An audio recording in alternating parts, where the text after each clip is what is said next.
Nous autres, les humains, disposions autrefois de pouvoirs quasi surnaturels. Mais ils ont tous disparu depuis bien longtemps, car de telles aptitudes sont devenues inutiles.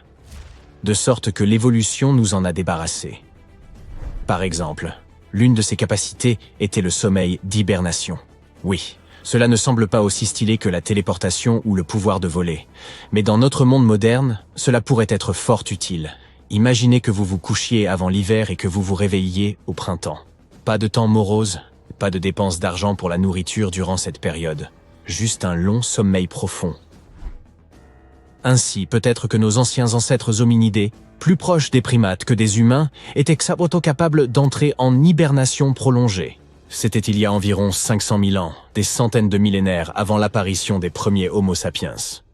Les hominidés de cette époque vivaient dans des grottes au moment de cette ère glaciaire et plongeaient dans un long sommeil afin d'y survivre.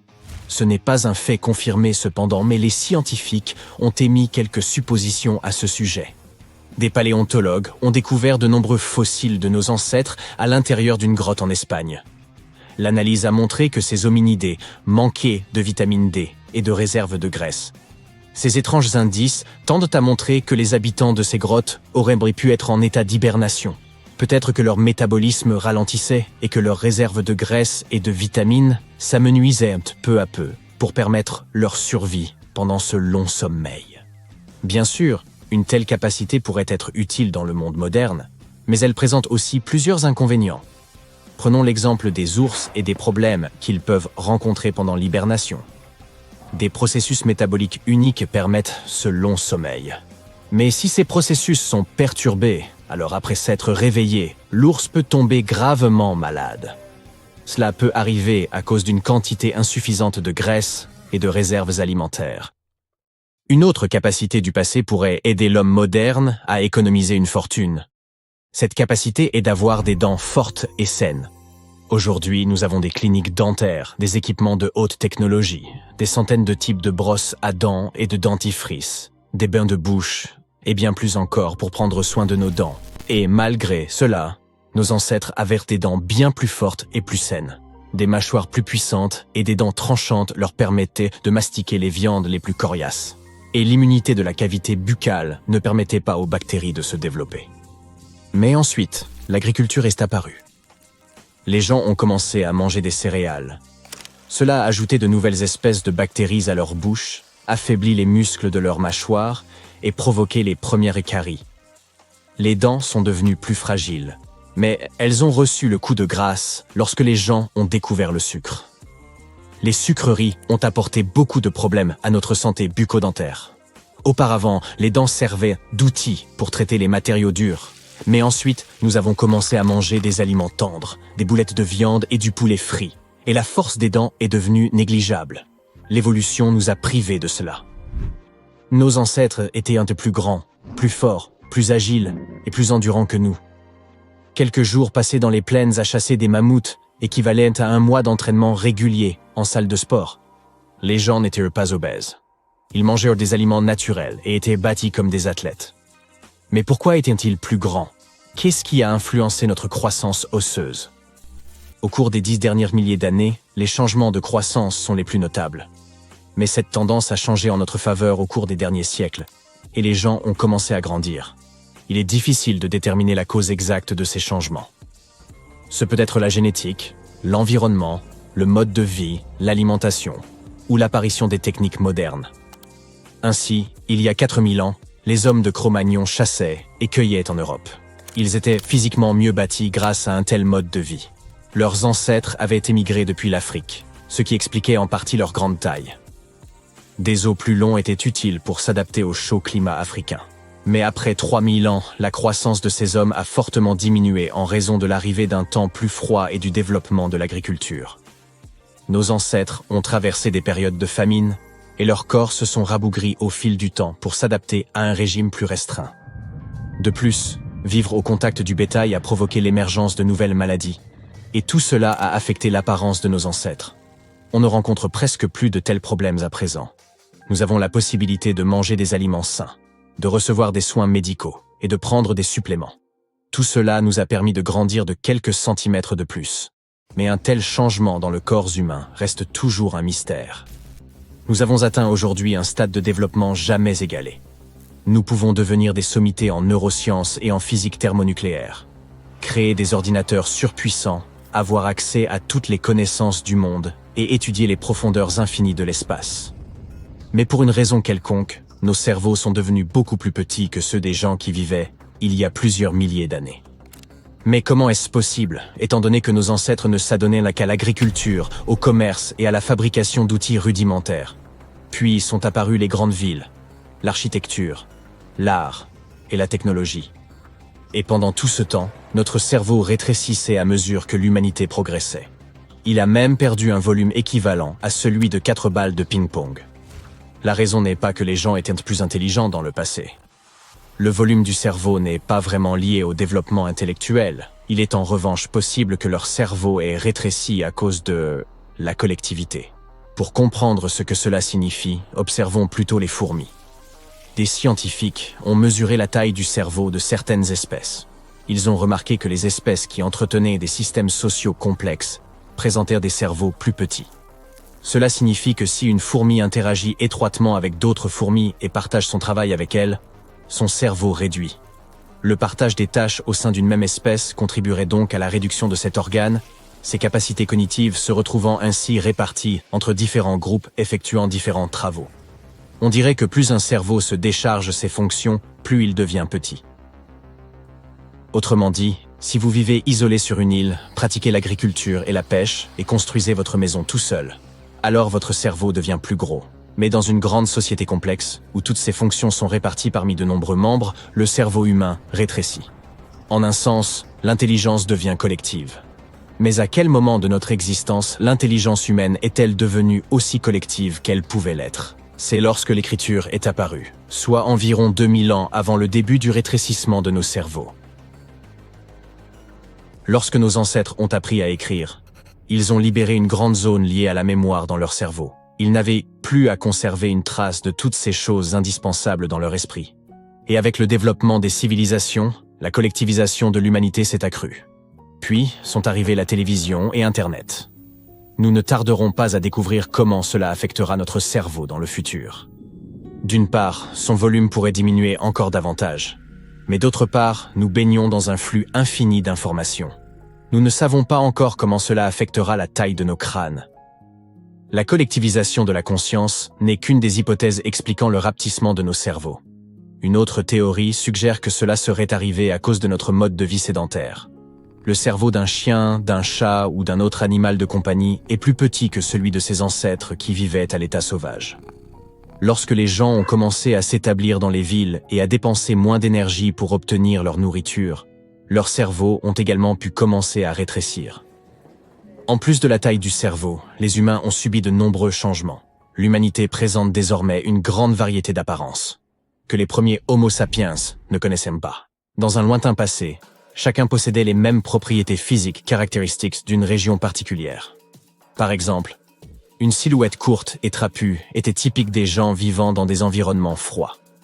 La surface corporelle d'une personne de petite taille aide à mieux conserver la chaleur.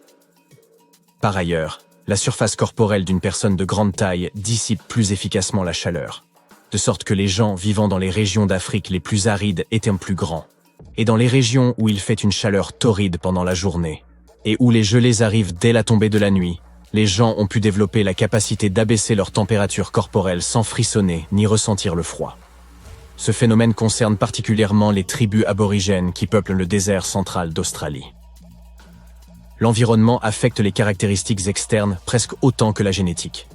Et au cours des 40 derniers milliers d'années, l'évolution n'a fait qu'accélérer. La capacité à voyager et l'accroissement de la population humaine ont contribué au mélange de différents groupes ethniques à travers la planète, ce qui a également favorisé une certaine diversité dans l'évolution. Il semble que l'humanité n'ait pas encore atteint le point culminant de son évolution. Et peut-être qu'il n'y a pas vraiment de limite à cela. Une découverte macabre a été faite en Égypte il y a quelques années. Vous voulez en savoir plus? 16 mains humaines, soigneusement enterrées dans 4 fosses sinistres. À première vue, elles ne ressemblaient pas vraiment à des mains humaines, car elles étaient anormalement grandes. Mais c'étaient bien des mains d'hommes. Bizarrement, il n'y avait que des mains droites, aucune main gauche, et nous avons découvert qu'un ancien rituel très sombre avait eu lieu à cet endroit. L'art et les contes de l'Égypte ancienne parlent d'une cérémonie au cours de laquelle les guerriers présentaient la main droite de leurs adversaires comme preuve de leur victoire et demandaient de l'or en échange. Les Égyptiens croyaient en une vie après la mort, et couper la main de quelqu'un revenait à lui ôter son pouvoir pour l'éternité. S'assurer ce type de victoire était intéressant pour les guerriers. Dans le cas qui nous occupe, le combat avait opposé les Égyptiens aux Hyksos, qui vivaient dans ce qui s'appelait autrefois Canaan. L'Égypte a souvent été le théâtre de découvertes qui ont marqué l'histoire. Et il y a quelque temps, ce papyrus a été retrouvé. Quand on le déploie, il est un peu plus grand qu'un gratte-ciel. Le plus petit gratte-ciel du monde, d'accord. Celui de Wichita Falls, au Texas. À l'époque, les humains n'écrivaient pas sur leur téléphone, ils écrivaient sur cette chose, fabriquée à partir de la moelle du souchet papyrus. Il y a environ 2000 ans, les anciens Égyptiens ont composé quelque chose qui ressemble à un livre. Ils y ont décrit la plupart de leurs traditions funéraires et leur vision de l'au-delà. Ce manuscrit est considéré comme l'un des textes les plus importants de l'Égypte ancienne et il est encore vendu en librairie à ce jour. Il a été exhumé d'une chambre située juste au sud de la pyramide de Djeser, à Saqqara. Eh oui, Djeser est la pyramide la plus ancienne d'Égypte. Ce ne sont pas celles de Gizeh, comme le pensent la plupart des gens. Récemment, le site de Saqqara a été pris d'assaut par des archéologues super enthousiastes qui ont trouvé l'une des plus anciennes momies intactes d'Égypte. Ils pensent à que cette momie bien conservée est la dépouille d'un homme fortuné. Elle a été découverte dans un puits profond, recouverte de plusieurs couches de feuilles d'or.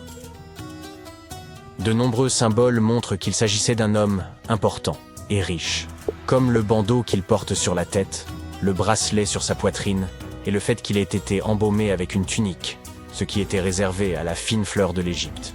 Mais le plus cool dans cette découverte, c'est que le lieu de repos était toujours scellé au mortier, soit dans l'état dans lequel les Égyptiens l'avaient laissé il y a 4300 ans. Cela peut paraître étrange, mais en 2008, des archéologues ont découvert une pyramide manquante. Elle a disparu parce qu'elle s'est tout simplement détériorée en l'espace de 4000 ans. Aujourd'hui, on ne voit plus que sa base. C'était un site très important dans l'Antiquité. On dit qu'autour de la pyramide, les anciens organisaient une cérémonie très particulière, au cours de laquelle les grands prêtres portaient les restes momifiés de taureaux sacrés. Voici un fait amusant. Les anciens Égyptiens croyaient que les taureaux étaient des incarnations terrestres de la divinité de la ville de Memphis et qu'ils étaient liés au rite de fertilité. Mais il ne s'agissait pas de n'importe quel taureau. Ils devaient être entièrement noirs, avec une seule marque blanche entre les cornes et tout un tas de caractéristiques très spécifiques. Ils étaient sélectionnés par les prêtres locaux et honorés jusqu'à leur mort. Ensuite, ils étaient momifiés et enterrés dans des galeries souterraines. Cette pyramide manquante a disparu vers le XVIIIe siècle. C'est un archéologue allemand qui l'a découverte pour la première fois dans le village de Saqqara. Il l'a nommée la pyramide décapitée lorsqu'il l'a vue pour la première fois. Mais des années après sa découverte officielle, le sable du désert est venu la recouvrir. On a procédé à quelques fouilles, entre le 19e et le 20e siècle, mais pas de manière systématique. C'est pourquoi les scientifiques ont été très contents le jour où ils ont déterré la base entière de la pyramide après avoir retiré le monticule de sable de 8 mètres qui la recouvrait. Et saviez-vous que des archéologues américains fouillaient un cimetière égyptien qui pourrait contenir plus d'1 million de corps momifiés?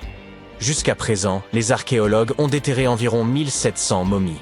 L'une des principales différences avec les autres momies égyptiennes classiques est que ces personnes n'étaient ni des rois ni des pharaons. C'étaient des gens du peuple ayant vraisemblablement vécu il y a 1500 ans, lorsque l'Égypte était contrôlée par les empires romains et byzantins. Le nom du cimetière est intéressant, la voie du buffle d'eau, au cas où vous voudriez y jeter un coup d'œil lors de votre prochain voyage. Outre les taureaux et les buffles, les Égyptiens de l'Antiquité aimaient aussi les babouins. Y a-t-il une logique dans tout ça? Au début du XXe siècle, des archéologues ont découvert un site rempli de babouins momifiés dans un endroit appelé la vallée des singes. Un animal n'aurait pas été momifié s'il n'était pas considéré comme important.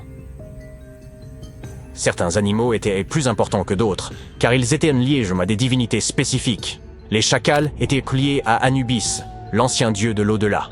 Quant aux chats, ils étaient assimilés à la divinité féminine Bastet. Les babouins étaient très importants, car on pensait qu'ils étaient liés à Thoth, la divinité de la sagesse et conseiller de Ra, l'une des divinités suprêmes de l'Égypte. Les archéologues ont découvert que ces babouins n'étaient pas très heureux. Ils pensent qu'on les gardait à l'intérieur et qu'ils furent privés de la lumière du soleil pendant la majeure partie de leur vie. Ils souffraient d'une grave carence en vitamine D et étaient mal nourris. Peut-être que Thoth s'est mis en colère contre les gardiens de ces babouins, simple supposition. Les archéologues ne s'ennuient jamais en Égypte. Ils ont également trouvé des momies humaines avec des langues en or. Les Égyptiens étaient très attachés à la vie après la mort, et ils pensaient qu'avoir une langue en or pouvait aider une personne à parler une fois passée de l'autre côté. Un peu difficile sans doute, mais pourquoi pas. Certaines de ces momies furent placées dans des cercueils en bois avec des objets tels que des colliers, des poteries, des objets en or en forme de fleurs de lotus et de scarabées, et des iPhones. Je plaisante. Un nouveau temple a également été exhumé récemment en Égypte. Les scientifiques pensent qu'il était consacré à Zeus Cassios. Cette divinité serait un croisement entre Zeus, la toute-puissante divinité grecque, et le mont El-Kas. En fouillant la péninsule du Sinaï, en Égypte, les archéologues sont tombés sur 2 colonnes de granit rose qui sortaient du sol. Et bingo!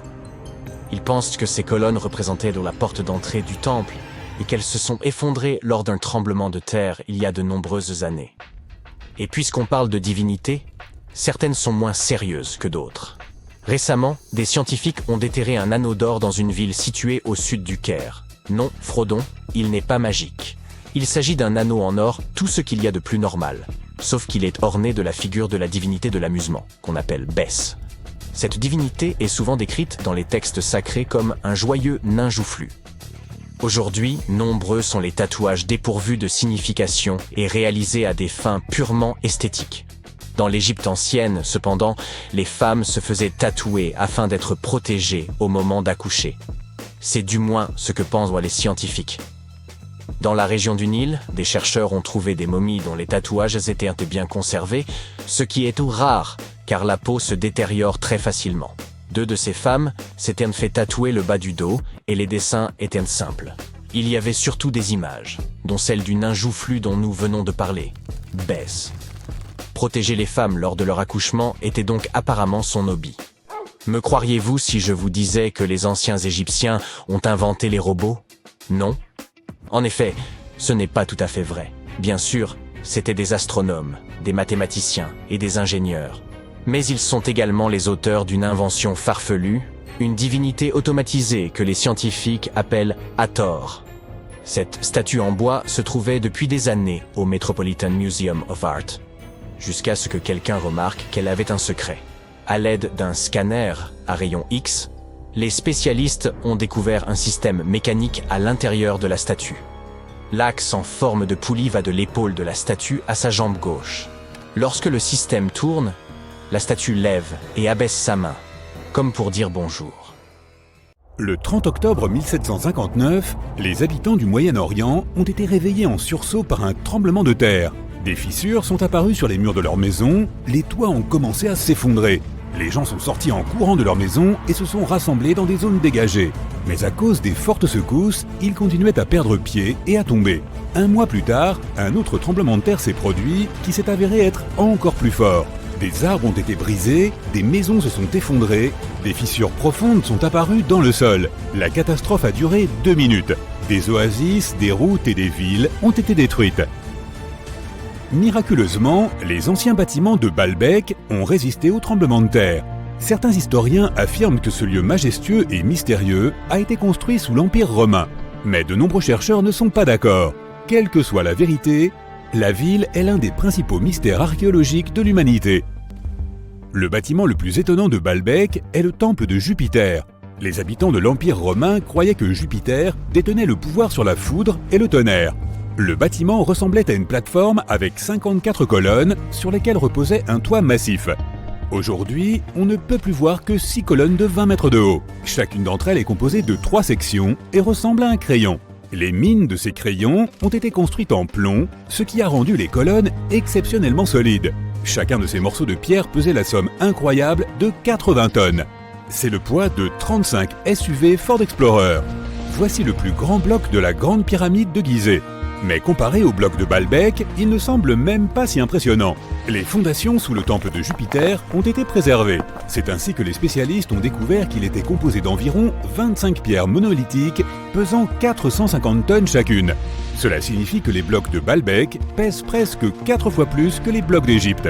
Il y a 3 autres énormes blocs de calcaire dans les fondations, pesant chacun 800 tonnes. C'est plus de 2 fois le poids d'un avion Boeing 747. Les anciens bâtisseurs ont dû avoir du mal à sculpter de tels géants dans un morceau de pierre. Et après cela, ils ont aussi dû les tirer jusqu'au site de construction et les soulever à une hauteur importante. Répéter cette logistique serait probablement un cauchemar pour les constructeurs d'aujourd'hui. Pour réaliser une telle quantité de travail, ils auraient besoin d'un équipement moderne. Mais les constructeurs de Baalbek n'avaient pas de camions, de grues avec des scies circulaires ou d'électricité. Comment les bâtisseurs du passé ont-ils réussi à faire cela ? Les scientifiques ont une théorie qui inclut des cordes, des treuils et des systèmes de levier. Naturellement, les ingénieurs du passé ont fabriqué tous ces gadgets en bois. À environ 900 mètres des ruines du complexe du temple se trouve une carrière. Les archéologues supposent que c'est là que les pierres de la construction ont été taillées. Ils y ont trouvé un bloc de calcaire qui semblait être trop grand, même pour cet endroit incroyable. Le monolithe a été baptisé la Pierre du Sud. Il mesurait 20 mètres de long sur 4 mètres de large. Les anciens bâtisseurs n'ont pas eu le temps de le séparer complètement de sa roche-mère. Un groupe de scientifiques autrichiens a estimé que ce morceau de calcaire pesait plus de 1000 tonnes, soit l'équivalent de 3 avions Boeing ou 160 éléphants d'Afrique. Une autre surprise attendait les archéologues près de la Pierre du Sud. C'était un deuxième monolithe pesant plus de 1200 tonnes. Mais les anciens bâtisseurs ne se sont pas arrêtés là. Ils ont continué à travailler. En 2014, dans la même carrière, des archéologues allemands ont déterré un bloc qui pesait 1650 tonnes. Personne n'a encore compris pourquoi les bâtisseurs du passé avaient eu besoin d'un morceau de pierre qui pesait autant que 125 bus scolaires. On ne sait pas non plus comment ils comptaient déplacer ce colosse et pourquoi ils n'ont pas terminé le travail. Quoi qu'il en soit, ce troisième monolithe est le plus grand morceau de pierre transformé de l'histoire de l'humanité. Il y a à ce jour plus de questions que de réponses. Certains chercheurs pensent que les anciens bâtisseurs avaient des équipements de pointe. D'autres ne le pensent pas, mais sont impatients de comprendre comment les bâtisseurs ont réussi à déplacer ces pierres. Il y a un grand nombre de bâtiments et d'artefacts anciens dans le monde. Beaucoup d'entre eux rendent encore les chercheurs perplexes. Près de la pyramide de Djeser, en Égypte, les archéologues ont découvert un réseau de tunnels. Cet endroit s'appelle le Sérapéum. Il contient 24 sarcophages pesant de 70 à 100 tonnes. Les boîtes géantes ont été sculptées dans un seul morceau de granit et recouverts de lourds couvercles. Les sarcophages sont parfaitement symétriques. Au toucher, leurs parois sont aussi lisses que du verre. Même avec notre niveau actuel de technologie, c'est très difficile à réaliser. Mais les anciens Égyptiens ont réussi cet exploit. La coupe de Lycurgue est un artefact inestimable et un exemple de nanotechnologie ancienne. Elle est faite d'un verre qui peut changer de couleur. Si tu mets une source de lumière devant la coupe, elle devient verte. Si la lumière est derrière la coupe, elle devient rouge foncé. Dans ce cas, la figure du roi grec Lycurgue devient violet pâle. Les scientifiques n'ont compris comment ce changement de couleur fonctionnait qu'à la fin du XXe siècle. Grâce au microscope, ils ont détecté des nanoparticules d'argent, d'or et de cuivre. Elles avaient été ajoutées à la matrice de verre. Grâce à cela, tu peux observer un changement de couleur appelé dichroïsme. Fait intéressant, l'or et l'argent ont été broyés en fine poussière. C'est presque impossible à réaliser par accident. Très probablement, les anciens experts savaient parfaitement ce qu'ils faisaient.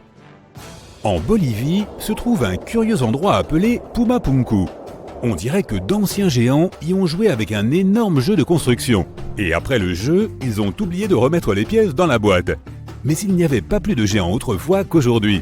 Ces énormes blocs de pierre ont simplement été sculptés par d'anciens bâtisseurs, il y a plus de 1500 ans. Certaines des pierres pèsent 100 tonnes. Les blocs ont été apportés à une altitude de près de 3900 mètres depuis la carrière située à 95 km du site de construction. Il n'y a pas de forêt dans cette zone, ce qui signifie que les bâtisseurs n'ont pas pu utiliser d'arbres pour fabriquer des rondins de bois. Le monument appartient à la civilisation Inca, or les scientifiques sont sûrs qu'elle n'avait aucun usage pour la roue. En 1992, les habitants d'un village chinois ont décidé de drainer un étang. Leurs ancêtres l'utilisaient pour laver le linge et attraper des poissons depuis des centaines d'années. Ils ont pompé l'eau sans relâche pendant 17 jours. Au fond du réservoir, ils ont fait une découverte inattendue. Les villageois ont vu l'entrée d'une grotte qui descendait à une profondeur de 30 mètres. Cette incroyable découverte a été baptisée les grottes de Longyu. Des bâtisseurs inconnus avaient creusé des galeries de 30 000 mètres carrés. On y trouve des pièces séparées, des ponts, des bassins et des colonnes qui soutiennent le plafond. Les murs de la grotte sont couverts d'étranges lignes et motifs sculptés. Les scientifiques n'ont pas trouvé d'informations sur l'identité de ceux qui ont creusé les grottes, ni sur la raison pour laquelle ils l'ont fait. La technologie de construction reste également un mystère. Antonio Stradivari a vécu en Italie au XVIIIe siècle. Il crée des instruments de musique. Plus de 600 de ses œuvres ont survécu jusqu'à aujourd'hui. 500 d'entre elles sont des violons. L'un de ces instruments a été vendu aux enchères pour 16 millions de dollars. Les violons fabriqués par ce maître ont un son clair et profond. Les chercheurs n'arrivent pas à comprendre pourquoi les instruments de Stradivarius produisent des sons si uniques. Peut-être est-ce dû au vernis que le maître a utilisé pour recouvrir les violons. La réponse se trouve peut-être aussi dans le bois dont sont faits les instruments. À l'époque, l'Europe avait un climat froid. À cause de cela, le bois est devenu plus dense, et les instruments qui en étaient faits avaient un son particulièrement agréable à l'oreille. Dans la ville indienne de Delhi, il y a un pilier de 7 mètres de haut. Il pèse 6 tonnes et demie et est composé à 98% de fer forgé. Le pilier, vieux de 1600 ans, ne présente aucun signe de rouille ni de dégradation.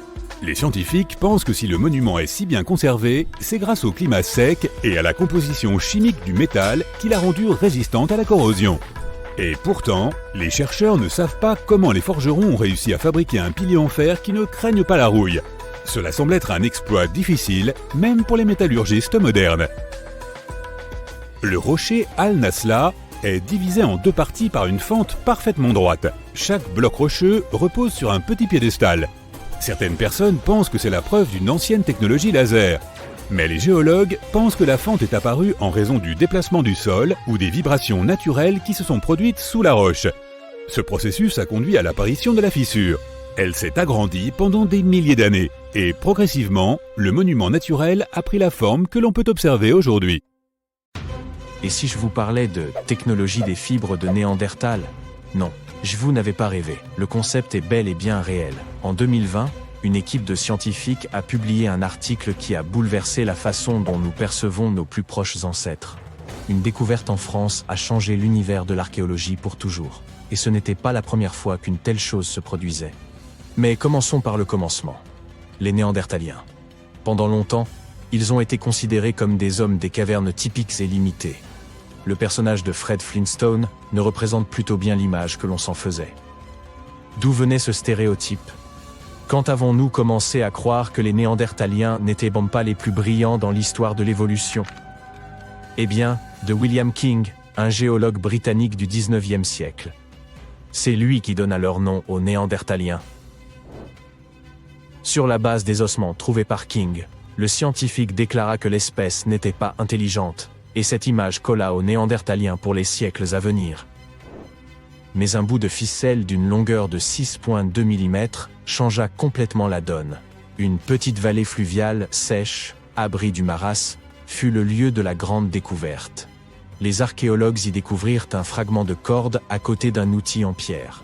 Ces fibres torsadées auraient pu être utilisées pour tout, de la confection de vêtements aux filets de pêche. Pour la préhistoire, il s'agit d'une technologie de pointe, que les Néandertaliens semblaient maîtriser. Les scientifiques savaient déjà que ces premiers hommes fabriquaient du goudron à partir d'écorces de bouleau et qu'ils produisaient des perles à partir de coquillages. Il existe même des preuves de l'existence d'un art néandertalien. En d'autres termes, ils étaient loin d'être primitifs.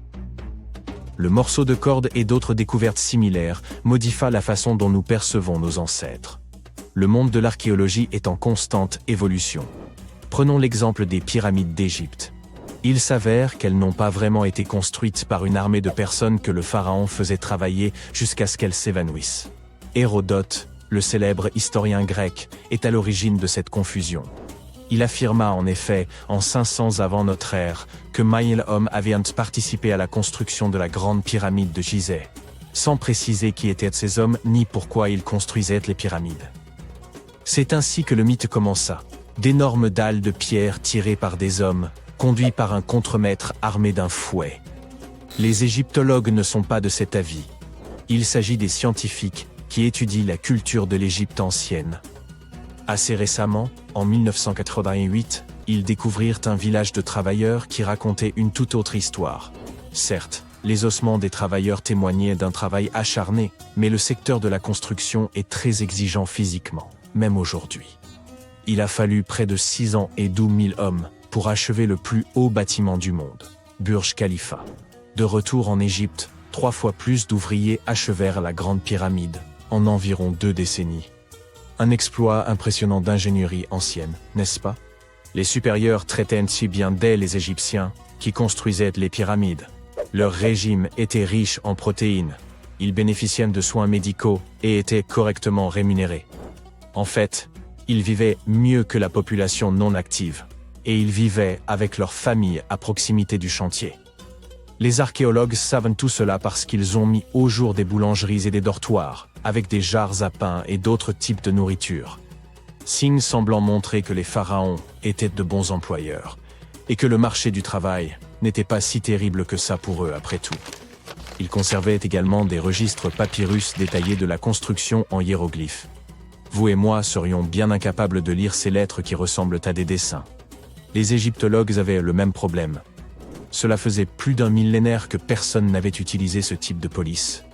Et bien entendu, il n'existait pas de dictionnaire anglais ancien égyptien que l'on pouvait consulter pour trouver le sens des signes. Tout cela changea en 1822. Quelques décennies auparavant, les Français avaient trouvé une plaque brisée de granit noir. La pierre contenait un texte en 3 écritures, grec ancien, hiéroglyphes égyptiens et démotiques. Cette dernière représentait également la langue égyptienne, mais dans une écriture simplifiée.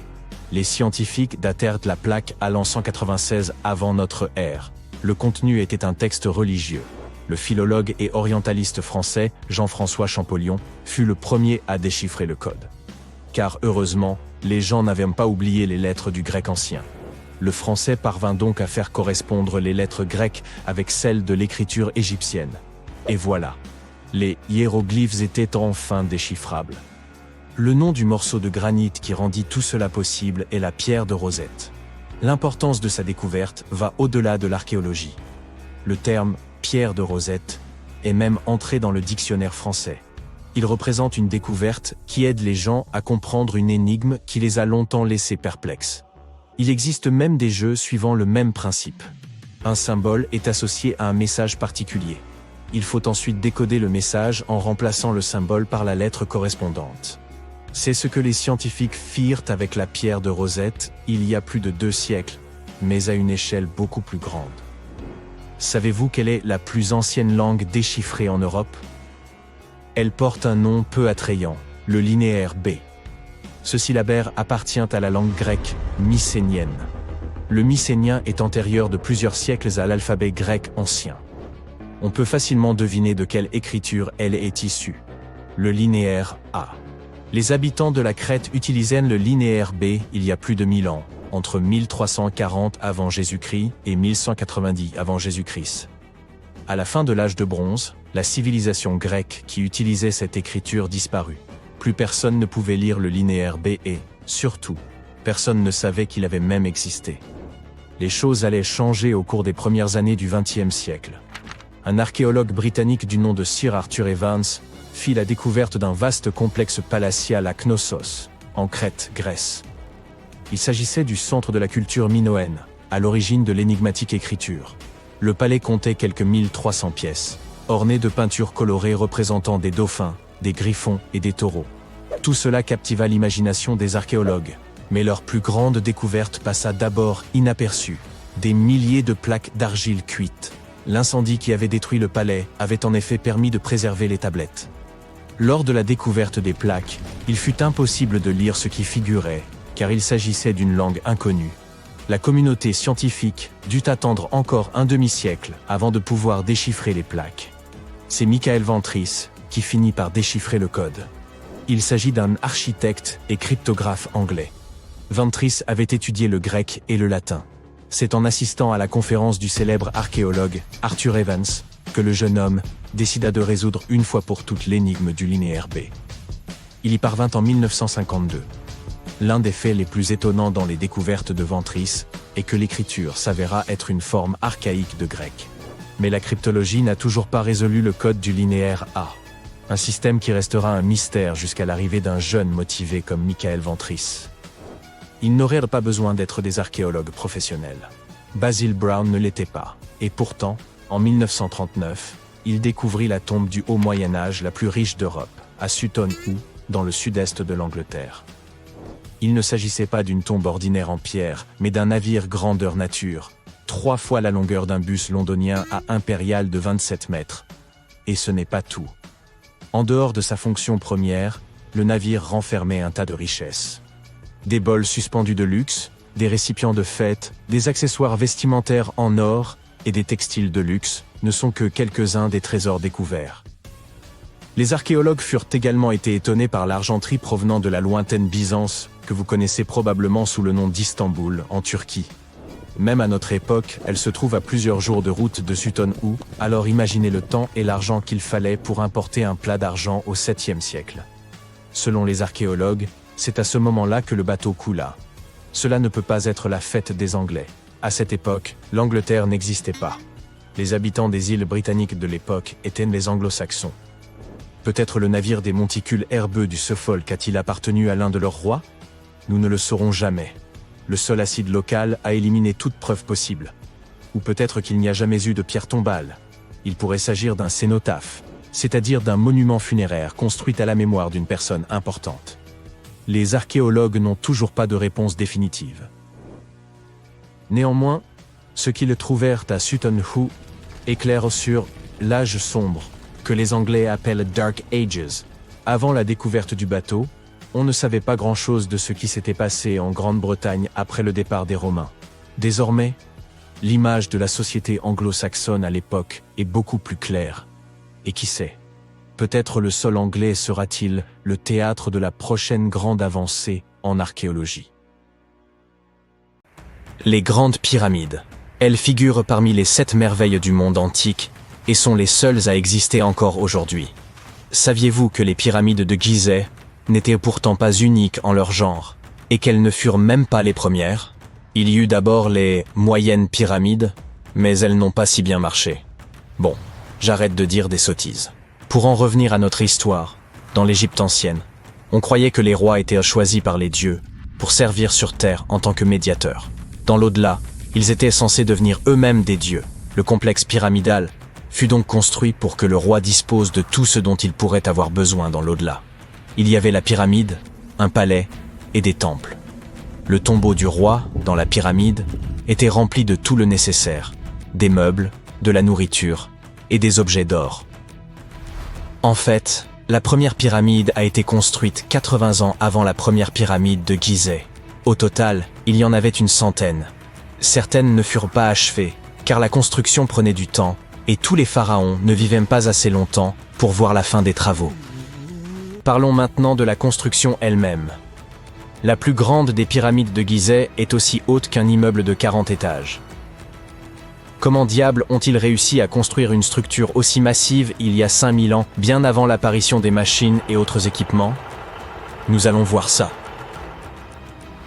Le pharaon Khéops est monté sur le trône vers 2575 avant notre ère, et son architecte a commencé la construction de la plus ancienne et de la plus grande des pyramides de Gizeh. Il a calculé qu'il faudrait utiliser plus de 2 millions de blocs de calcaire pour construire la pyramide, chacun pesant environ 2,5 tonnes, soit à peu près le poids d'un rhinocéros. L'architecte voulait terminer la construction en 20 ans. Pour y parvenir, une pierre devait être transportée et placée toutes les 4 minutes, 24 heures sur 24, 7 jours sur 7 et 365 jours par an, sauf les années bissextiles. Il est donc évident qu'il fallut beaucoup d'ouvriers pour réaliser ce projet. Beaucoup pensent que ce sont des esclaves qui ont travaillé sur le chantier de la pyramide, mais ce n'est pas vrai. Des ouvriers sont venus de toute l'Égypte pour contribuer au chantier, soit environ 25 000 personnes. Les Égyptiens effectuaient toutes sortes de travaux, du travail manuel à la fabrication d'outils en passant par le travail administratif. Ils travaillaient tous environ 10 heures par jour, étaient logés et bien nourris, et menaient globalement une vie plus confortable que celle qu'un Égyptien moyen pouvait s'offrir à l'époque. On suppose qu'ils vivaient dans une ville provisoire située non loin et qu'ils formaient une communauté organisée dirigée par un chef puissant. Les pyramides semblent avoir été conçues pour s'aligner sur les points cardinaux et leur côté symbolise les rayons du soleil. Mais à l'époque, il n'y avait pas de boussole. Les anciens Égyptiens calculaient eux-mêmes les directions, et ce avec une précision étonnante. Pour aligner les pyramides, ils utilisèrent 2 constellations. Le chantier était situé sur la rive ouest du Nil. Cela avait également une signification symbolique. Le soleil se couche à l'ouest, et la vie devait nécessairement en faire autant. La 2e pyramide de Gizeh fut construite pour le fils de Khéops, le pharaon Khéphren. Elle est un peu plus petite, mais c'est elle qui abrite la célèbre statue du sphinx sans nez. Bien sûr, à l'origine, il avait un nez. Je vous raconterai bien ce qui lui est arrivé, mais c'est encore un mystère, personne ne le sait vraiment. Les sphinx ont un corps de lion et une tête d'homme. On les considérait comme les gardiens de lieux importants. Ce célèbre sphinx porte la tête du pharaon Khéphren et garde sa pyramide, face au soleil levant. Le sphinx est l'une des plus grandes et des plus anciennes statues du monde. À l'origine, il n'avait pas seulement un nez, il était aussi coloré. Les scientifiques ont découvert des traces de couleur rouge sur son visage. Il est donc fort probable que le sphinx ait été peint de cette couleur. Il y a également des traces de jaune et de bleu sur son corps. Une statue plutôt sympa. Jusqu'en 1800 environ, le sphinx était enterré jusqu'aux épaules, mais un aventurier accompagné d'une équipe de 160 hommes le déterra. Mais revenons à notre chantier. Les ouvriers avaient bien sûr besoin de blocs de pierre. Il y avait 2 endroits principaux où l'on pouvait s'en procurer. L'un d'eux se trouvait à proximité du site. Mais cette pierre jaune, tapissée de fossiles, ne convenait que pour l'intérieur de la pyramide.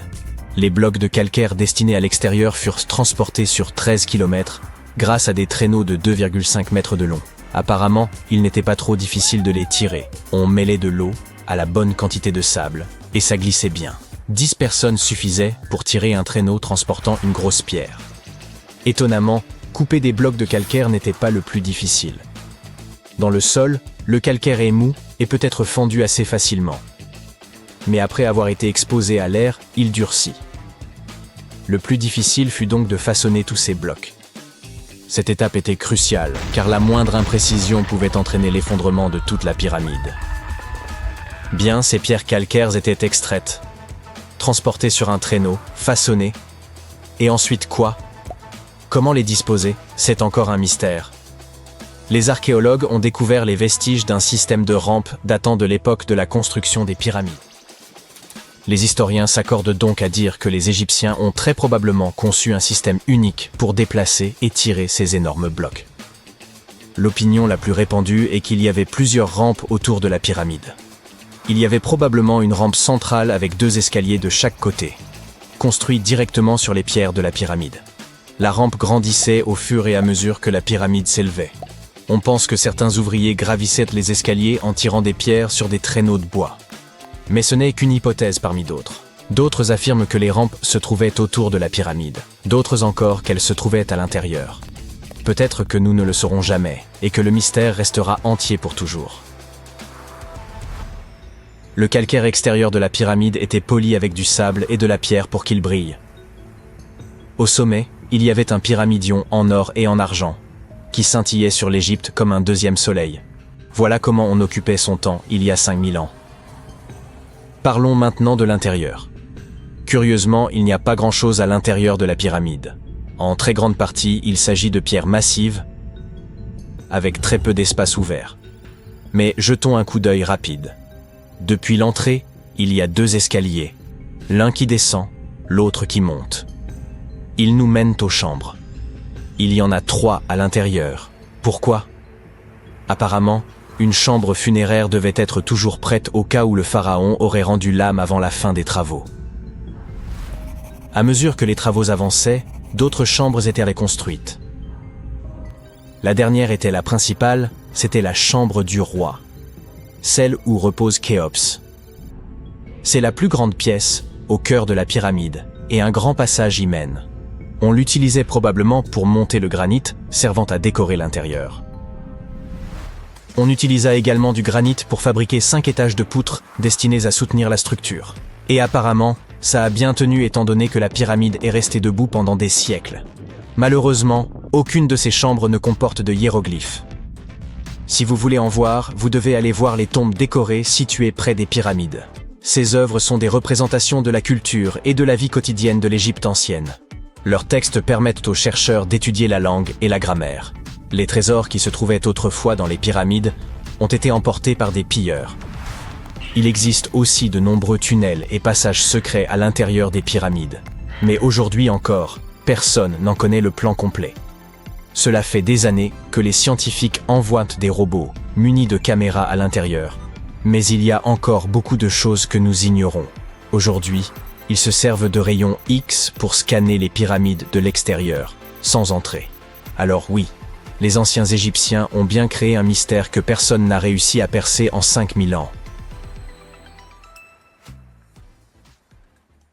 Les anciens textes indiens évoquent des chars richement ornés, voire des palais entiers, connus sous le nom de Vimana, capables de s'élever dans les airs et de parcourir, en quelques secondes, des distances allant jusqu'à l'espace.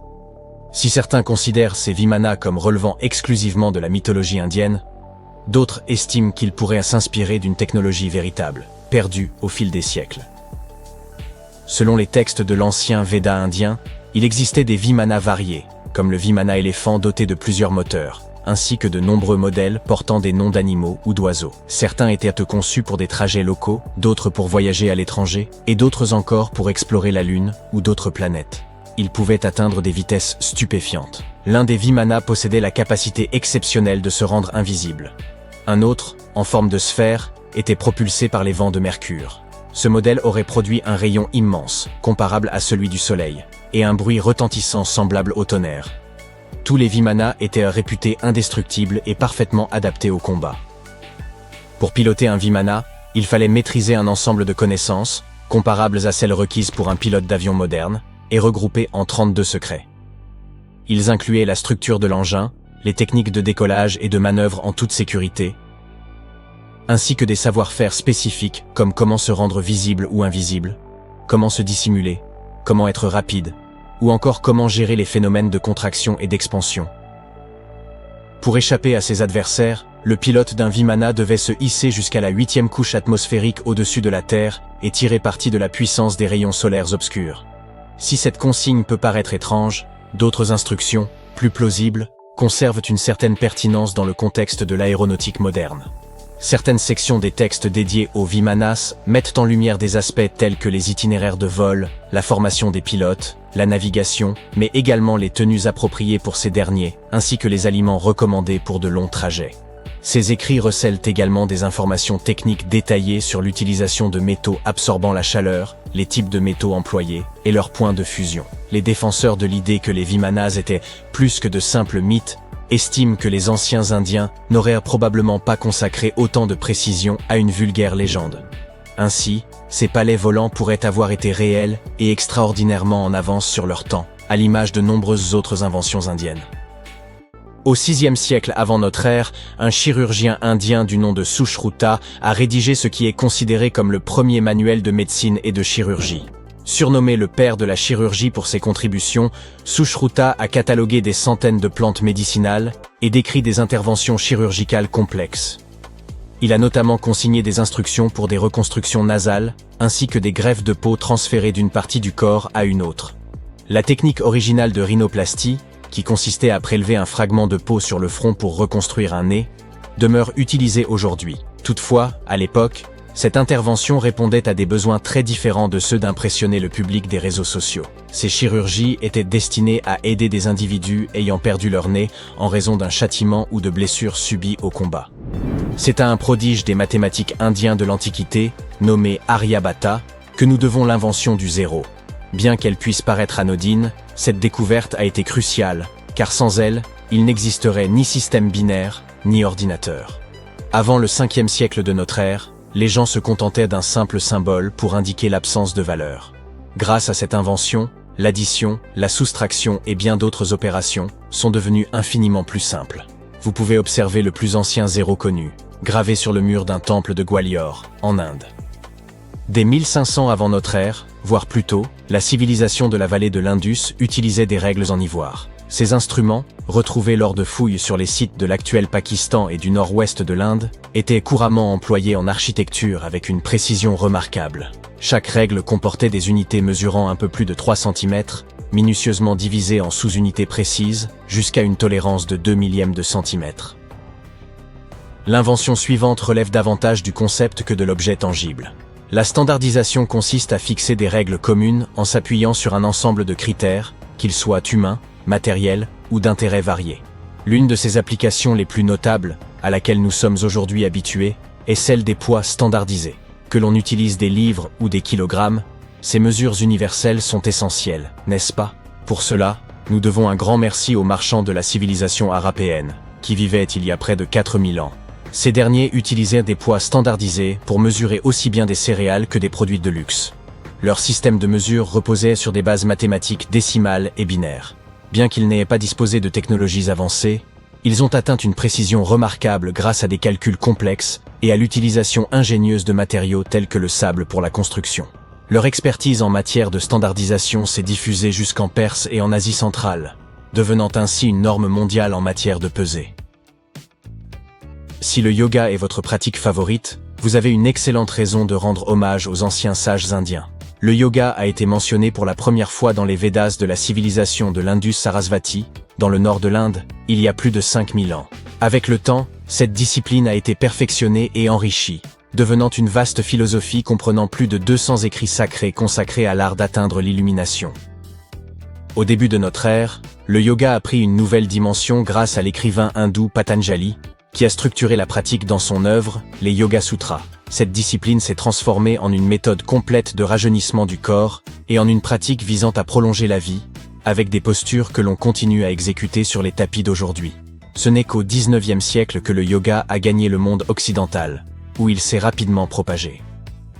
Le jeu d'échecs, souvent considéré comme le jeu de prédilection des intellectuels, est également une invention indienne. Son ancêtre, connu sous le nom de Chaturanga, était un jeu de stratégie sur plateau qui a commencé à se populariser environ 3000 ans avant notre ère. Cette version primitive des échecs se jouait à 4 joueurs au lieu de 2 et comportait 64 cases. Chaque participant disposait de 8 pièces, allant des pions au roi, en passant par les fous et les cavaliers. À cette époque, on n'utilisait pas de dés classiques à 6 faces, mais un dé oblong. Les joueurs qui s'affrontaient étaient en réalité regroupés en 2 équipes selon leur position. La version moderne des échecs, telle que nous la connaissons aujourd'hui, trouve mention pour la première fois dans une légende de l'ancienne littérature indienne. Selon cette histoire, l'épouse du démon Ravana aurait inventé le jeu afin de divertir son époux. Le mot shampooing trouve son origine dans un terme hindi signifiant apaiser ou pétrir. Cette substance, inventée en Inde en 1762, servait à l'origine pour les massages crâniens, d'où son nom. Le premier shampoing était composé d'huile naturelle et de plantes. Les commerçants britanniques, séduits par cette idée, l'ont ramené en Angleterre. Puis il aura fallu plusieurs années pour que cette huile de massage évolue en shampoing tel que nous le connaissons aujourd'hui, mais son origine reste indienne. Contrairement aux Grecs anciens, qui portèrent des peaux d'animaux, les Indiens ont commencé à cultiver le coton dès les 5e et 4e siècles avant notre ère. Ils utilisaient des fils de coton pour fabriquer des textiles, qui devinrent rapidement très prisés en Méditerranée et au-delà. Le jute et la laine trouvent également leurs racines en Inde. Le Cachemire, célèbre pour être la laine la plus fine et la plus luxueuse, provient de la région du même nom, située à la frontière de l'Inde, du Pakistan et de la Chine. Quant aux boutons ornant ces vêtements de Cachemire, ils ont également une origine indienne. Il y a environ 5000 ans, la civilisation de la vallée de l'Indus transformait des coquillages en forme géométrique percés de petits trous. Ces ornements, d'abord purement décoratifs, furent ensuite utilisés pour attacher les vêtements. Lorsque l'on évoque les pionniers de la communication radio, le nom de Marconi est souvent celui qui domine. En 1909, il a même reçu le prix Nobel de physique pour ses travaux révolutionnaires. Pourtant, un autre génie, longtemps resté dans l'ombre, mérite d'être reconnu. Sir Jagdish Chandra Bose. Dès 1895, Bose a démontré le potentiel des ondes de communication radio. Lors d'une expérience à l'hôtel de ville de Calcutta, il a transmis une onde électromagnétique sur une distance de 23 mètres, traversant des murs, déclenchant une cloche, et enflammant même de la poudre à canon. Marconi s'est inspiré de l'invention de Bose, le cohéreur à mercure, pour développer sa propre radio bidirectionnelle. Hélas, Bose n'a pas breveté son invention, et il n'a obtenu la reconnaissance de son génie qu'1 siècle plus tard.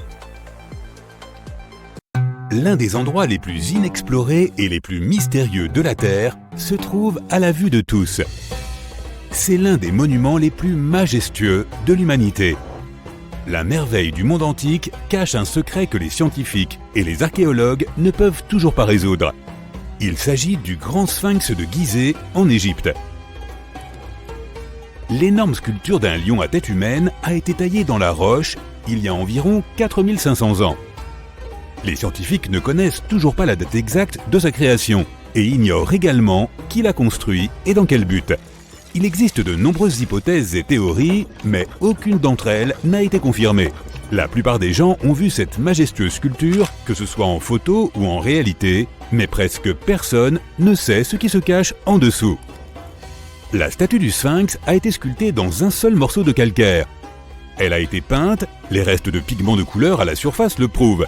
Dans un passé lointain, le Sphinx était beaucoup plus lumineux et coloré que ce que nous voyons aujourd'hui. Mais même après des milliers d'années, sa grandeur n'a pas diminué. Et d'ailleurs, Sphinx n'est pas son vrai nom. Il a été inventé par les Grecs une centaine d'années ou plus après sa création. À l'origine, les Égyptiens appelaient la statue Horemhakhet. De nombreuses légendes et théories affirment que le Sphinx est là pour une raison précise. Il est comme un chien de garde qui surveille la tombe du pharaon et les secrets de l'Égypte ancienne. Ces légendes sont devenues plus plausibles lorsque les archéologues ont découvert des entrées cachées au pied du Sphinx. Ils pensent que ces passages secrets sont le début des tunnels menant aux salles contenant des trésors. Il existe de nombreuses histoires sur Internet selon lesquelles le Sphinx cacherait le Hall des records, un dépôt rempli de connaissances anciennes et secrètes. L'un des principaux artefacts de ce dépôt est censé être les archives de l'ancien état mythique de l'Atlantide. Selon les légendes, la bibliothèque entière de cette cité a été déplacée sous le Sphinx. L'entrée de cette bibli doit être située à côté de la patte droite du Sphinx. De nombreux archéologues ont tenté de trouver cette entrée, mais sont repartis bredouille. Il existe également de nombreuses images avec des diagrammes détaillés de la ville souterraine, constituée d'un réseau de tunnels et de chambres sous le Sphinx. Quelqu'un dit que des structures aussi hautes que des immeubles de 12 étages se cachent sous terre. Mais il n'y a aucune preuve de cela. Les archéologues, même après des millénaires, continuent d'explorer la mystérieuse sculpture. En même temps, de nombreux Égyptiens ne veulent pas en savoir plus sur le Sphinx. Ils sont terrifiés à l'idée de réveiller quelque chose de surnaturel. En 1998, des scientifiques ont découvert des tunnels menant à des grottes vides sous le Sphinx. Ils y ont trouvé des preuves de fouilles antérieures. Il est tout à fait possible que quelqu'un ait réussi à trouver les trésors et à les emporter. Certaines personnes pensent que les Égyptiens ont trouvé une sorte d'artefact sous le Sphinx qui a le pouvoir de technologies avancées inconnues. L'artefact est si puissant qu'il peut changer le cours de l'histoire. Bien sûr, la plupart des théories ne sont que des contes de fées de fans de conspiration. Mais c'est un fait confirmé que le Sphinx cache un système de grottes et de pièces. Il y a tellement de rumeurs autour du Sphinx qu'il est impossible de distinguer ce qui est vrai de ce qui est faux. En tout cas, il est difficile et dangereux d'étudier la sculpture, car des fouilles actives peuvent la détruire. Ensuite, l'entrée des salles souterraines peut être bloquée par des rochers et perdue à jamais. Aussi, une exploration plus poussée nécessite beaucoup d'argent, et les financements ne sont pas toujours faciles à trouver. Mais la raison principale, c'est trop risqué. Il n'y a aucune garantie que les gens pourront sortir des labyrinthes souterrains. C'est pour ces raisons que les scientifiques et les archéologues explorent depuis si longtemps cette structure majestueuse. Le mont Rushmore, dans le Dakota du Sud, est un autre monument architectural célèbre qui recèle un secret. Tout le monde admire les images des visages des présidents américains gravés dans la roche, mais peu de gens savent qu'une pièce secrète se cache derrière la tête d'Abraham Lincoln. L'architecte du mont Rushmore voulait graver sur la roche des dalles retraçant les principales étapes de l'histoire du pays. Mais son projet était trop compliqué à réaliser. On lui a alors proposé de le mettre en œuvre à une échelle beaucoup plus petite, construire une pièce secrète à l'intérieur de la montagne. L'idée était de sauvegarder ses connaissances afin que les générations futures se souviennent toujours de l'histoire de leur pays. Malheureusement, l'architecte n'a pas eu le temps de terminer son travail. La construction a été interrompue pendant plusieurs décennies, mais à la fin des années 90, le projet a été repris. Des plaques de porcelaine émaillée illustrant l'histoire des États-Unis ont été placées dans la pièce. Il est possible que ces plaques soient stockées là pour toujours. Mais les gens ne peuvent pas les voir, du moins pas pour l'instant. La pièce est inaccessible aux touristes car il est trop difficile d'y pénétrer. Une autre pièce secrète se trouve dans l'Empire State Building. Il ne s'agit même pas d'une pièce, mais d'un endroit où l'on peut prendre de superbes photos. Presque tous les touristes se rassemblent sur le pont d'observation du 86e étage pour profiter d'une vue imprenable sur Manhattan. Mais il y a un autre pont avec des fenêtres panoramiques au 102e étage. Il y a beaucoup moins de monde là-bas car presque personne ne connaît cet endroit. Heureusement, l'accès à ce pont est ouvert à tous. Tu n'auras probablement pas à faire la queue pendant longtemps pour prendre une photo. Tu te sentiras spécial parce que tu te trouves dans un endroit super secret où il n'y a presque personne. Mais l'endroit le plus cool est encore plus haut, au 103e étage. Il s'agit d'une grande terrasse d'observation où les célébrités se font photographier. Ce n'est pas un lieu public, mais si tu connais les bonnes personnes, tu peux y accéder. Il n'y a presque aucune mesure de sécurité sur le site, seulement un rebord assez bas entre toi et un abîme. C'est pourquoi il est interdit aux foules de venir ici. Il n'est pas si facile d'y accéder et tu as peu de chances de réussir sans guide. D'abord, tu dois choisir le bon ascenseur qui t'y conduira. Ensuite, tu traverseras plusieurs salles d'ingénierie remplies de tuyaux, de panneaux électriques et d'autres éléments techniques. La dernière partie de ton chemin est une série d'escaliers à l'intérieur d'un minuscule couloir. Et voilà, tu es au sommet de New York. Maintenant, nous sommes à Paris. Tu vois la tour Eiffel ? À l'intérieur, il y a des restaurants et des ponts d'observation. Mais si tu cherches bien, tu peux trouver un appartement secret. Maintenant, c'est un musée, mais il a été construit pour que des gens puissent y vivre. L'architecte de la tour, Gustave Eiffel, a créé cet appartement en 1889 pour lui-même. Il se trouve presque tout en haut de la tour Eiffel. Imagine la vue canon qu'il voyait chaque jour. Il était le premier et le seul locataire. Personne d'autre ne pouvait avoir accès à cet endroit. Lorsque l'architecte est décédé, l'appartement est resté vide pendant un long moment. Ce n'est que récemment qu'il a été restauré et transformé en musée. À l'intérieur, l'époque du siècle dernier est recréée. Ils ont même placé des figures de cire de Gustave Eiffel, de sa fille et de l'inventeur américain Thomas Edison dans la pièce. Cet endroit est rempli d'un flot incessant de passagers, d'employés de bureaux en retard, de visiteurs d'autres villes. Bruit, sifflet de train. À la gare Grand Central de New York, parmi tous ces bruits, tu peux entendre le son d'une balle frappant une raquette, si tu es au bon endroit. Un véritable court de tennis est planqué dans la gare centrale de New York. Il appartient à un club de tennis qui organise des matchs d'entreprise pour les employés de nombreuses sociétés. Le club a été ouvert dans les années 60. Maintenant, nous allons à Londres, à Charing Cross Road. Ce n'est pas facile de trouver un endroit secret ici. Pour y parvenir, tu dois regarder tes pieds bien attentivement. Tu vois ces grilles d'égout dans l'asphalte ? À l'intérieur d'elles, tu peux remarquer 2 panneaux avec le nom de Little Compton Street. Oui, il y a une autre rue juste en dessous de toi. Elle a disparu de toutes les cartes à la fin du 19e siècle. Charing Cross Road a été construite par-dessus. Les panneaux d'identification que tu vois font partie d'anciens tunnels d'ingénierie. Il y a un autre endroit intéressant à Londres. Il est situé dans le coin sud-est de Trafalgar Square. À première vue, il ressemble à un gros lampadaire, mais il y a trop de touristes qui se promènent. On s'approche et on se rend compte qu'une personne peut facilement tenir à l'intérieur du lampadaire. Le lampadaire n'appartient pas à un électricien, mais à un officier de police. Oui, c'est le plus petit poste de police du monde. Il a été construit dans les années 1930 et est utilisé comme poste de surveillance. Les officiers devaient s'y asseoir un par un et surveiller Trafalgar Square, qui attirait toujours de nombreux pickpockets et toutes sortes d'autres criminels. As-tu déjà entendu parler de Göbekli Tepe? C'est un site ancien en Turquie qui a littéralement fait réécrire les livres d'histoire par les historiens. Il y a plus de 11 000 ans, un groupe d'hommes préhistoriques a créé ce chef-d'œuvre énigmatique qui serait même plus ancien que Stonehenge.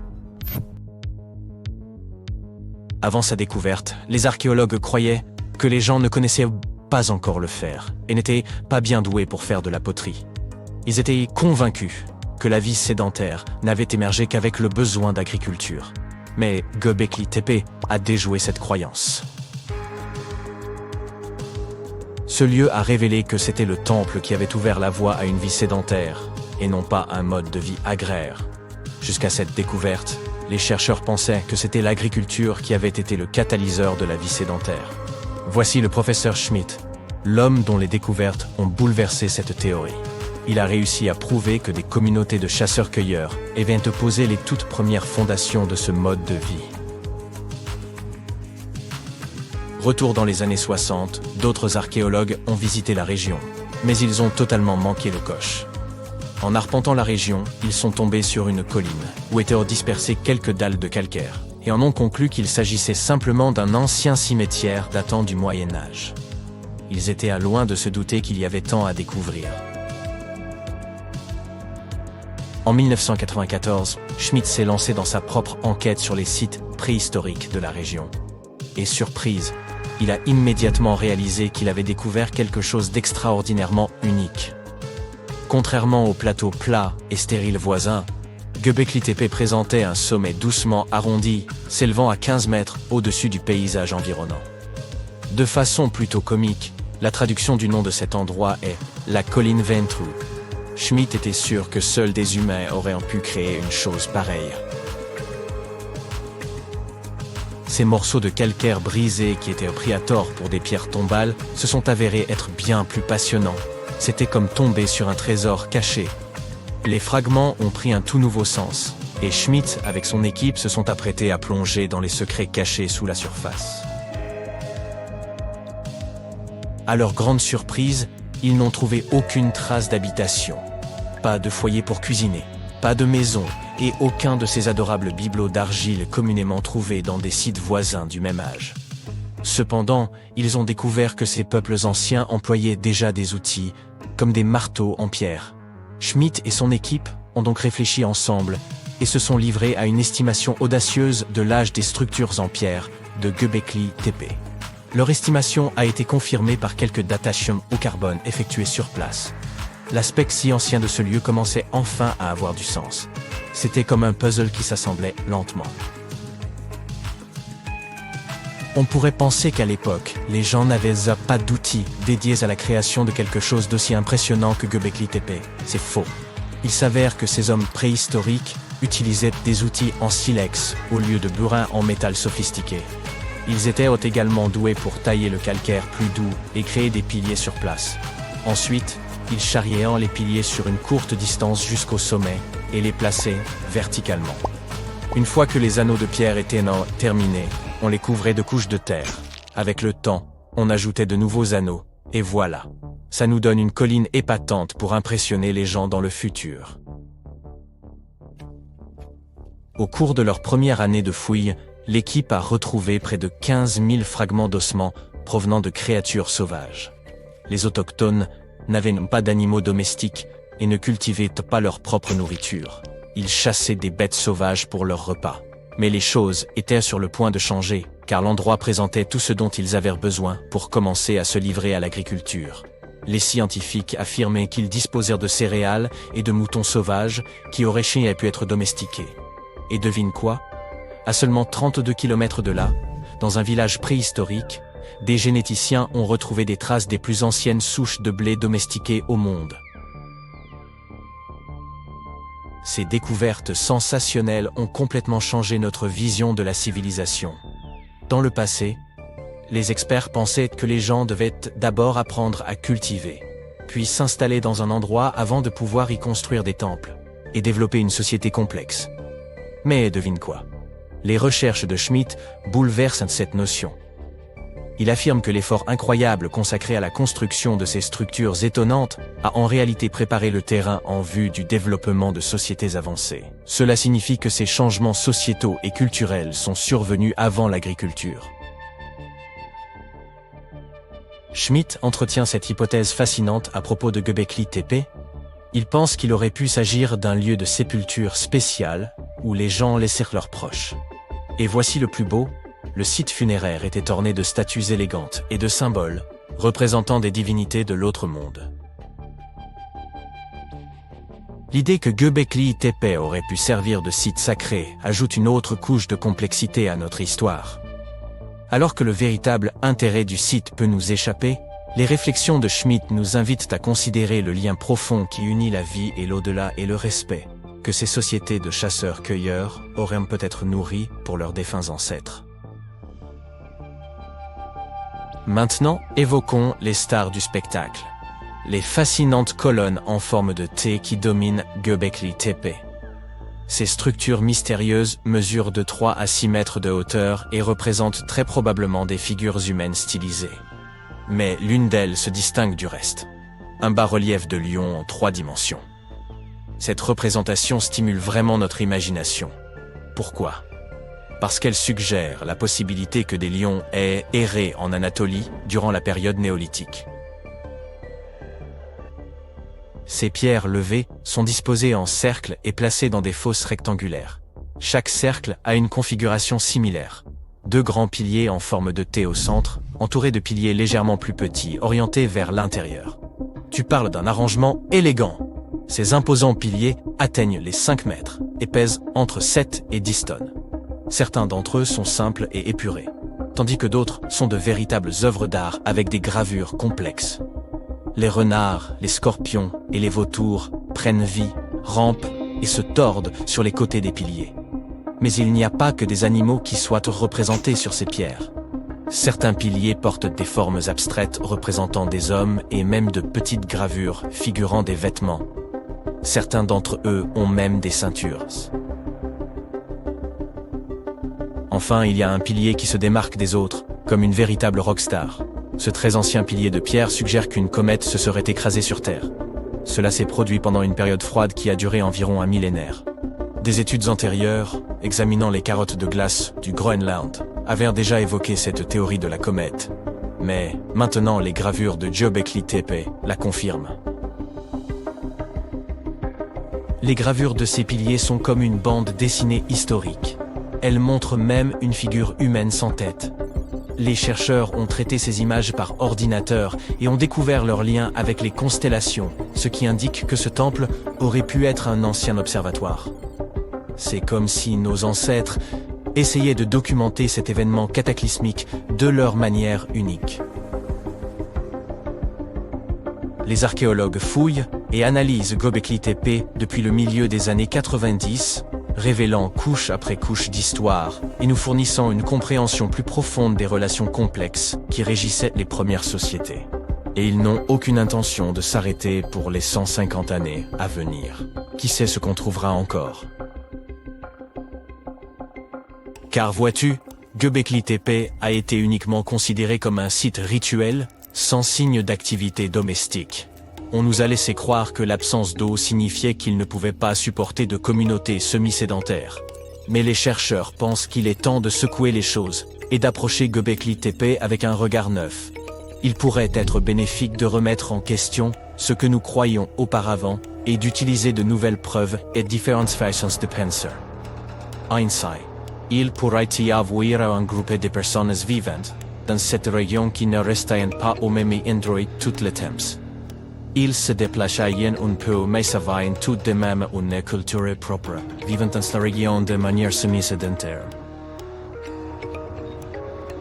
Göbekli Tepe n'est pas seulement l'emplacement d'un temple unique, mais aussi d'une incroyable collection de plus de 20 structures anciennes.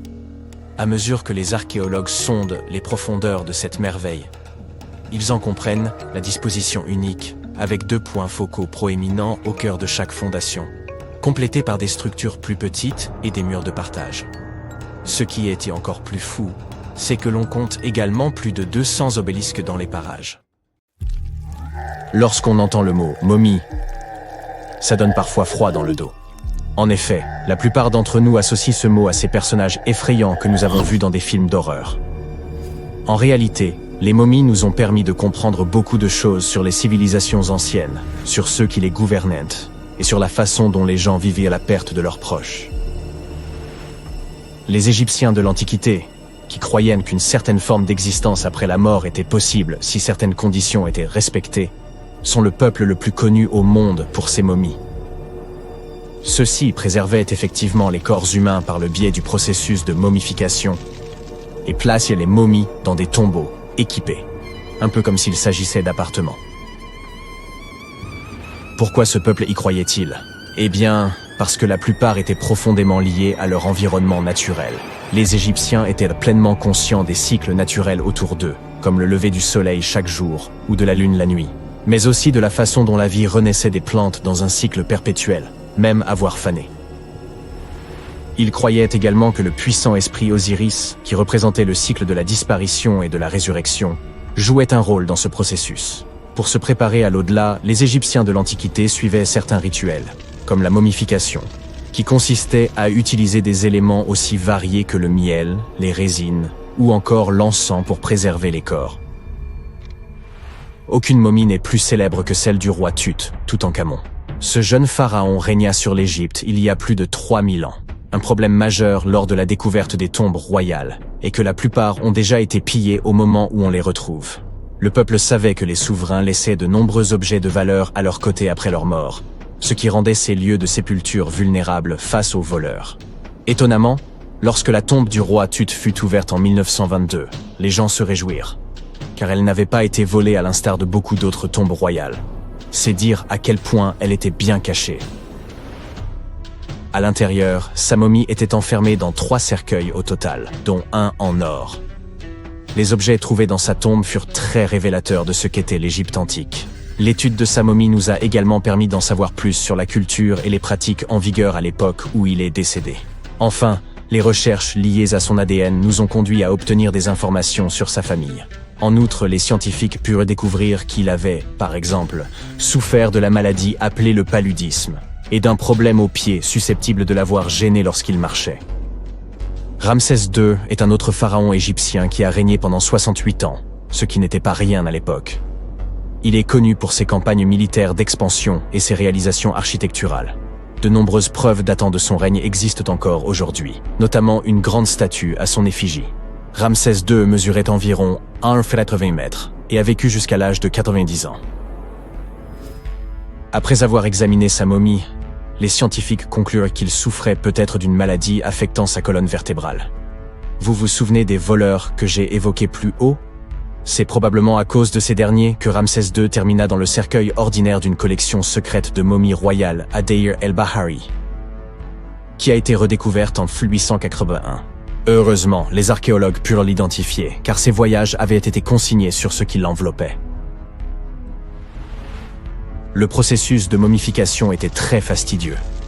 En effet, dans l'Égypte antique, la momification pouvait durer jusqu'à 70 jours. Une personne dédiée prononçait un discours très spécifique, tout en manipulant délicatement le corps et en le séchant à l'aide d'une sorte de sel appelé natron. On utilisait également du lin et de la résine pour que le corps paraisse plus vivant et pour l'envelopper dans un tissu. La tombe était tout aussi importante que la momification pour les Égyptiens de l'Antiquité. Les parois de la tombe du roi Tut, par exemple, étaient ornées d'œuvres d'art complexes représentant son voyage dans l'au-delà, depuis sa procession funéraire jusqu'à son passage aux enfers. Les Égyptiens antiques pensaient que tout le monde faisait ce voyage après sa mort et remplissaient donc les tombes d'objets et de peintures pour aider les défunts au cours de leur voyage spirituel. En outre, les murs de la tombe étaient décorés de formules tirées d'un livre spécial qui contenait une série de poèmes dont les Égyptiens pensaient qu'ils aideraient les gens à atteindre l'au-delà. Fait soulignant l'importance de ce voyage, les gens plaçaient même de la nourriture dans ces tombes antiques. Dans la tombe du roi Tut, les archéologues découvrirent 36 jarres de boissons antiques et 8 paniers de fruits, déposés là pour l'aider dans son voyage vers l'au-delà. Les Égyptiens pensaient que le voyage vers l'au-delà prenait beaucoup de temps et laissaient donc des provisions conséquentes pour soutenir leurs proches. Les pharaons possédaient généralement de nombreux vêtements luxueux et de beaux bijoux dans leurs tombes afin de s'assurer que leur tenue serait à la hauteur de leur statut lors de leur voyage. On a retrouvé des vêtements en lin tels que des tuniques, des écharpes, des gants et des coiffes. De nombreux bijoux en or ornés de pierres précieuses, des bracelets aux boucles d'oreilles, en passant par des colliers et des bagues, mais aussi des représentations d'insectes censés les protéger. Certaines tombes contenaient même des éventails en ivoire et en plumes d'autruche pour les garder au frais dans l'au-delà. Aussi fou que ça puisse paraître, certains souverains de l'Antiquité furent placés dans leurs appartements éternels avec des bateaux. Par exemple, le pharaon Khufu fit construire la grande pyramide de Gizeh pour en faire son tombeau, et un grand bateau fut retrouvé à l'intérieur. Le roi Tut, quant à lui, fut enterré avec plusieurs pages de bateaux, mais pas de bateau à proprement parler. À la place, il avait 3 chars et de nombreux bâtons de marche en matériaux précieux, ce qui indique peut-être qu'il souhaitait se rendre dans l'au-delà par la terre et non par l'eau. Parmi les objets les plus intéressants trouvés près des momies antiques, on trouve des flacons d'huile et de parfums. Si les souverains étaient censés toujours être à la dernière mode, pourquoi ne pas sentir bon par la même occasion, n'est-ce pas? Certains d'entre eux possédaient également des jeux de société, la plupart fabriqués dans des matériaux précieux, comme l'or ou l'ivoire. L'un de ces jeux, le Senet, était très populaire en Égypte antique et ressemblait beaucoup aux échecs modernes. Les Égyptiens de l'Antiquité ont peut-être les momies les plus célèbres, mais ce ne sont pas ceux qui inventèrent la momification. En réalité, tout commença en Amérique du Sud, avec un peuple ancien appelé Chinchorro. D'après ce que nous savons aujourd'hui, ce peuple fut le premier à momifier ses proches défunts et suivit cette tradition pendant environ 2000 ans avant que les Égyptiens ne commencent leur propre rituel. Certes, l'étude de ces momies permet d'en apprendre beaucoup sur les souverains de l'Antiquité, mais jusqu'à récemment, nous n'avions encore aucune idée de ce à quoi les défunts ressemblaient vraiment de leur vivant. Cependant, il n'y a pas si longtemps que cela, des peintures de momies très particulières furent découvertes par des archéologues qui étudiaient des objets égyptiens antiques. Ces portraits de momies sont des peintures très détaillées d'individus réalisés de leur vivant. Ils étaient souvent peints sur du bois, contrairement aux portraits sur toile classiques que nous connaissons tous. Ces portraits sont appréciés pour leur réalisme et leur beauté, et ont même été utilisés par des chercheurs pour diagnostiquer des maladies en les comparant aux momies correspondantes. Certains de ces portraits comportent également des représentations de bijoux qui ont été retrouvés plus tard sur les momies. La découverte récente de ces portraits de momies en Égypte centrale revêt une grande importance, car c'est la première fois depuis plus d'1 siècle que de telles peintures sont retrouvées. Les momies sont apparues partout dans le monde de manière naturelle. En effet, la momification peut se produire sans que l'homme n'intervienne, en raison de conditions naturelles. Par exemple, des environnements extrêmement froids ou chauds, des endroits où l'oxygène manque, ou une exposition accidentelle à des produits chimiques qui préservent le corps. Les conditions que je viens de citer ne permettent pas aux bactéries de se développer, ce qui fait que le corps reste plus ou moins intact. Le célèbre Otzi est l'une de ces momies. Nous savons aujourd'hui qu'il s'agissait d'un homme ayant vécu il y a environ 5000 ans en Europe, mais lors de sa découverte dans les Alpes en 1991, les autorités autrichiennes crurent d'abord qu'il s'agissait d'un alpiniste moderne en raison de la bonne conservation du corps. Cependant, après avoir retiré l'homme des glaces du glacier, il fut établi qu'il datait en fait de l'âge du cuivre.